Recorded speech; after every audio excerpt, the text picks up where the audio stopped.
നമസ്കാരം.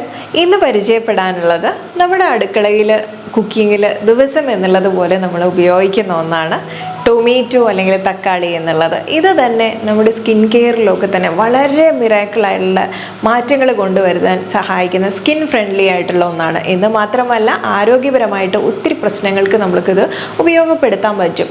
എങ്കിലും ഇതിന് ചില സൈഡ് എഫക്ട്സ് എന്ന് പറയാൻ വയ്യ. ചിലർക്ക് ഇത് ഉപയോഗിക്കുന്നത് മോശമായിട്ട് ബാധിക്കാറുണ്ട്. അപ്പോൾ അതെന്തൊക്കെയാണ് എന്നുള്ളത് നോക്കാം. അതിന് മുൻപേ നമ്മൾ ഈ തക്കാളി ഉപയോഗിച്ചിട്ട് തന്നെ ഒരു ഫേഷ്യൽ നമുക്ക് എങ്ങനെ വീട്ടിൽ ചെയ്യാമെന്നുള്ളതും അത് ഉപയോഗിച്ച് ഡെയിലി ഈസി ആയിട്ട് നമുക്കിതിനെ സ്കിൻ കെയറിൽ ഉൾപ്പെടുത്താൻ പറ്റുന്ന ഒരു ക്യൂബ് രൂപത്തിൽ തയ്യാറാക്കിയിട്ടുള്ളതും ഇനി കാലിലൊക്കെ തന്നെ ഒരു പ്രായം എത്തുന്നതിന് മുൻപ് ഒരു പരിധിയിൽ കൂടുതൽ ചുളിവുകൾ ഡ്രൈ സ്കിന്നായിട്ട് വരാറുണ്ടല്ലോ. അപ്പോൾ അതൊക്കെ മാറ്റാൻ വേണ്ടിയിട്ടും ആ ഷെയ്ഡൊന്നും മാറ്റിയിട്ട് സ്കിൻ ടോണൊക്കെ ഒന്ന് ഈവൻ ആക്കി വെക്കാൻ വേണ്ടിയിട്ടും സഹായിക്കുന്ന ഒരു സ്കിൻ കെയർ ക്രീം നമ്മൾ തയ്യാറാക്കിയിട്ടുണ്ടായിരുന്നു. വളരെ നല്ല റിസൾട്ട് ഉള്ള ഒന്നാണ്. അതിൻ്റെയൊക്കെ ഡിസ്ക്രിപ്ഷൻ ബോക്സിൽ ഞാൻ ലിങ്ക് കൊടുക്കുന്നുണ്ട്, കാണാൻ മറക്കരുത്.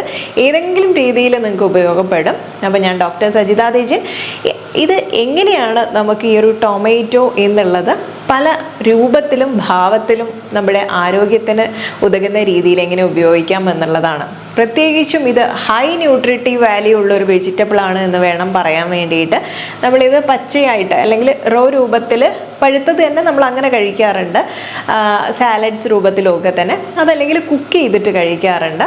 ഇങ്ങനെ പല രീതിയിൽ നമ്മുടെ ഭക്ഷണത്തിൽ ഉൾപ്പെടുത്താൻ സാധിക്കും. ഇനി ഇതിൽ തന്നെ ഹൈ കരോട്ടിനോയിഡ്സും അതുപോലെ ഈ ലൈക്കോപ്പീനും ഒക്കെ അടങ്ങിയിട്ടുള്ളത് കൊണ്ട് ഇത് ആൻറ്റി ഓക്സിഡൻസിൻ്റെ ഒരു ഗുണം തരുന്നുണ്ട്. ആ രീതിയിൽ നമ്മുടെ ശരീരത്തിൽ ആക്ട് ചെയ്യുന്നുണ്ട്. അതുകൊണ്ട് തന്നെ സ്കിന്നിനെയൊക്കെ നല്ല സ്മൂത്താക്കി വെക്കാൻ വേണ്ടിയിട്ടും നമുക്ക് അൺഈവൻ സ്കിൻ ടോൺ ആണെങ്കിൽ അത് മാറ്റാനും ഒന്ന് ബ്രൈറ്റ് ആക്കി വെക്കാൻ വേണ്ടിയിട്ടും ഒരു ആൻറ്റി ഏജിങ് ഇഫക്റ്റ് തന്നെ തക്കാളിക്കുണ്ട് എന്ന് വേണം പറയാൻ വേണ്ടിയിട്ട്. നമ്മൾ ചെറിയ രീതിയിൽ സ്ക്രബ് ചെയ്യുമ്പോഴൊക്കെ തന്നെ ഇതിൽ അരിപ്പൊടി മിക്സ് ചെയ്തിട്ടോ അല്ലെങ്കിൽ ഷുഗർ തന്നെ ഒന്ന് പൊടിച്ചെടുത്തിട്ട് മിക്സ് ചെയ്തിട്ടോ ഒക്കെ തന്നെ റൗണ്ടിൽ മുറിച്ചെടുത്തിട്ട് സ്ക്രബ് ചെയ്യാൻ ഉപയോഗിക്കാറുണ്ട്. ഇതൊക്കെ നല്ല ഇഫക്റ്റീവായിട്ടുള്ള മെത്തേഡാണ് കേട്ടോ. പിന്നെ ഫേസിലുള്ള ആ ഒരു സെബം പ്രൊഡക്ഷനൊക്കെ ചെറുതായിട്ടൊന്ന് കുറയ്ക്കുന്നത് കൊണ്ട് നമുക്ക് പിമ്പിൾസ് വരുന്നത് ഒക്കെ കുറയ്ക്കാനും കൂടെ നല്ലൊരു റെമഡിയാണ്. Anti cancer, anti inflammatory, anti ageing ഇഫക്റ്റും ഒക്കെ തന്നെ ഈ ഒരു തക്കാളിക്ക് കൊടുക്കുന്നത് ഇതിൻ്റെ ഒരു ആൻറ്റി ഓക്സിഡൻസ് പ്രോപ്പർട്ടി തന്നെയാണ്. ഇനി നമുക്ക് വരുന്ന പലവിധ ലൈഫ് സ്റ്റൈൽ ഡിസീസസ് പോലുള്ള പ്രശ്നങ്ങളൊക്കെ ഉണ്ടല്ലോ, അമിതമായിട്ടുള്ള ബ്ലഡ് പ്രഷറോ അല്ലെങ്കിൽ ഡയബറ്റീസ് പോലുള്ള പ്രശ്നങ്ങൾക്ക് ഇതൊക്കെ തന്നെ ഒരു പരിഹാര മാർഗമായിട്ട് നമുക്ക് ഈ ഒരു ടൊമാറ്റോയുടെ നമ്മുടെ ഭക്ഷണത്തിൽ ഉൾപ്പെടുത്താൻ പറ്റും. വൈറ്റമിൻ ഇയും കരോട്ടിനോയിഡും ഒക്കെ ഉള്ളതുകൊണ്ട് നമ്മുടെ കണ്ണിൻ്റെ കാഴ്ചശക്തി വർദ്ധിപ്പിക്കാനും എല്ലിൻ്റെ ബലത്തിന് വേണ്ടിയിട്ടും റിപ്രൊഡക്ഷൻ ഹെൽത്തി ആക്കി വെക്കാനും ഒക്കെ തന്നെ സെൽസിൻ്റെ ഫങ്ഷനും ഒക്കെ സഹായിക്കുന്നുണ്ട്. വൈറ്റമിൻ സിയും ബയോ ഫ്ലാവനോയിഡ്സും ഒക്കെ ഉള്ളത് കൊണ്ട് തന്നെ നമ്മുടെ സെൽസിൻ്റെ ഹെൽത്തിന് വളരെ നല്ലതാണ്. അതുപോലെ സ്കിന്നിൻ്റെ ഹെൽത്ത് നന്നായിട്ട് വെക്കാൻ വേണ്ടി സഹായിക്കുന്നുണ്ട്. ഇമ്മ്യൂൺ സിസ്റ്റം നല്ല ഹെൽത്തി ആക്കി വെക്കാൻ സഹായിക്കുന്നുണ്ട്. അങ്ങനെ ഒരുപാടേറെ മറ്റുള്ള ഗുണങ്ങളും ഇതിനടങ്ങിയിട്ടുണ്ട്. വൈറ്റമിൻ ബി കോംപ്ലക്സ് ഉള്ളത് കൊണ്ട് തന്നെ നമുക്കിത് കൊളസ്ട്രോൾ ലെവലിനെ കുറയ്ക്കാൻ വേണ്ടിയിട്ട് സഹായിക്കുന്നുണ്ട്. പിന്നെ നമ്മളിത് കുക്ക് ചെയ്ത് കഴിക്കുന്ന സമയത്താണ് ഏറ്റവും കൂടുതലായിട്ട് അങ്ങനെയായിരിക്കും ഉപയോഗിക്കുന്നത്. ആ സമയങ്ങളിലും തന്നെ പ്രോസ്റ്റേറ്റ് ക്യാൻസർ പോലുള്ള പ്രശ്നങ്ങളൊന്നും തന്നെ വരാതിരിക്കുക, അതിൻ്റെ റിസ്കിനെ തടയാൻ വേണ്ടി സഹായിക്കുന്നുണ്ട്. ക്യാൻസർ സെൽസിൻ്റെ വളർച്ചയെ തടയാൻ വേണ്ടിയിട്ട് അങ്ങനെയുള്ള ഡേഞ്ചറസ് ആയിട്ടുള്ള ഒരു വഴിയിലേക്ക് പോവാണ്ട് ശരീരത്തിനെ ഹെൽത്തി ആക്കി വെക്കാനും ഇത് സഹായിക്കുന്നുണ്ട്. പൊട്ടാസ്യം ഉള്ളത് കൊണ്ട് തന്നെ ഹൈ റിസ്കിലുള്ള ബ്ലഡ് പ്രഷറിനെയൊക്കെ തടഞ്ഞു വെക്കാൻ സഹായിക്കും. പിന്നെ ഇതിൽ പൊട്ടാസ്യം ഉള്ളത് കൊണ്ട് തന്നെ നമുക്ക് ഹൃദയത്തിൻ്റെ ആരോഗ്യത്തിന് വളരെ ഗുണകരമായിട്ടുള്ളതാണ്. ഇനി ചില കേസിൽ നമുക്കത് ഉപയോഗിക്കാൻ ഇല്ലാത്തതായിട്ടുണ്ട്. GERD പോലുള്ള കേസിലോ acid reflux, IBS, irritable bowel syndrome, നമ്മുടെ ഭക്ഷണം കഴിഞ്ഞ് ഉടനെ ടോയ്ലറ്റിൽ പോകുന്ന അവസ്ഥ, ചുരുക്കി പറഞ്ഞാൽ നമ്മുടെ വയറ് സംബന്ധമായിട്ട് ഗ്യാസ്ട്രോ സംബന്ധമായിട്ട് വരുന്ന അസുഖങ്ങൾ കൂട്ടും. പ്രത്യേകിച്ചും നമ്മൾ ചില മെഡിസിൻസിൻ്റെ കൂടെയൊക്കെ നമ്മൾ തക്കാളി നിഷിദ്ധമാണെന്ന് പറയാറുണ്ട് ആയുർവേദ പഥ്യത്തിലൊക്കെ തന്നെ. അത് പറയാനുള്ളൊരു കാരണം ഇത് പിത്തദോഷം അല്ലെങ്കിൽ നമ്മുടെ ബോഡി ഹീറ്റിനെ കൂട്ടുന്നു എന്നുള്ളത് കൊണ്ടാണ്.